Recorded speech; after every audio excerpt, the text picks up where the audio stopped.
Hey, everybody. Hi, audience. I'm Gary Hirsch. I'm an artist and improviser, and this is my good friend, Hugo, who is my good friend as of recently and an amazing storyteller. We are so excited to be here with you guys today.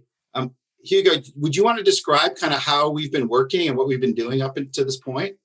Yeah, so basically we have been like just creating these stories. So we write down or like draw a character. And so basically we're creating stories for that character. We are going to tell a new story from a character you've never seen. That is our character. Okay, so Hugo, because you're an amazing improviser, what is this character's name?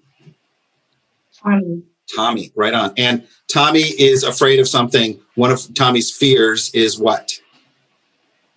He has these really bad nightmares. So every night he's kind of afraid to just go sleep. Right on. Okay, so we'll start our story right there. Once upon a time, there was someone named Tommy, and every night he would have these terrible nightmares.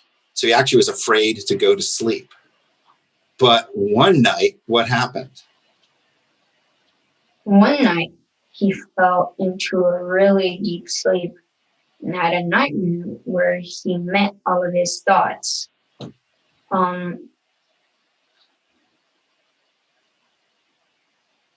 Worry, anxiety, and scariness. So he met were these characters, worry, anxiety, and scariness, like they were actual characters in his nightmares? Yeah. He met them. So basically, so they were kind of in his head from then on all the time, like telling him a bunch of stuff, like something might happen or something bad about himself. So even after he woke up, they were still in his head? Is that what you're saying? Mm-hmm. Wow. Okay. Well, so he would walk around with these characters of worry and anxiety and scared in his head. Sounds really scary. And because of that, what would happen for him? He would walk around everywhere feeling unconfident and awkward and just like depressed. And he thought that there was no way to treat it. Wow. But one day, what happened? One day, he saw a medicine that he thought could help. So he took it, but nothing happened. They were still there. But Tommy was a very smart guy. So he got a bunch of supplies and tried to make a new medicine to get those things away. Right. And there was one secret ingredient you would never expect to be in this new medicine. What was it? The one secret ingredient was happiness. Yeah. So he went and searched and searched and searched and searched for happiness. He looked around the corner of every block.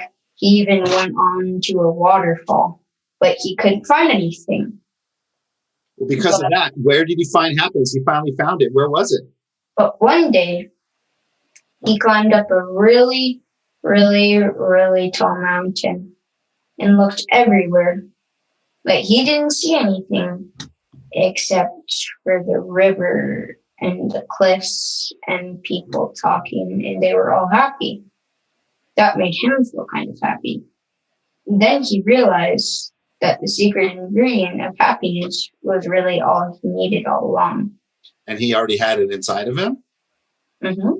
Wow. And because of that, what happened? And because of that, he just tried to live out the rest of his days being happy and trying to feel good about himself and say good things like even though these guys are still here telling me bad things, I have happiness and friends and family and everybody to just support me so that I can be happy and block these things out. So those nightmare characters stayed with him, but he was able to live with them? Is that what you're saying? Yeah. So instead of like constantly trying to block them out, you just have to try to live with them, but not live with them completely. Like living with them, but in a good way, if that makes sense. Makes sense to me. So how does our story end? What happens with Tommy and these nightmare characters and his newfound happiness? Tommy visited that same place every day in case he wasn't feeling good at some points. And he was just happy all the time. And he accepted that those would be in his life because forever, because they always come around at one point. But when they come around, it's good to be prepared. And it happens and then it's gone. It's not going to last forever. So he goes up to that mountaintop and he has these thoughts, and this happens every day. So what is the lesson or the moral of our story? The moral of the story is if you're anxious or depressed or worried, you just need to try to find some sort of happiness in life, because you don't really want to live like that forever. Like you don't at all. And Right. so if you live with happiness, it's like one feeling to kind of balance it all out, like a seesaw. It's like a seesaw. Yeah, like you have to balance everything out so that there's not too much bad, but there can never be too much good. Like it's impossible. That is a wonderful way to end our story. Hugo, if I could give you a high five for real, I would, but can I give you one just through this camera? Boom.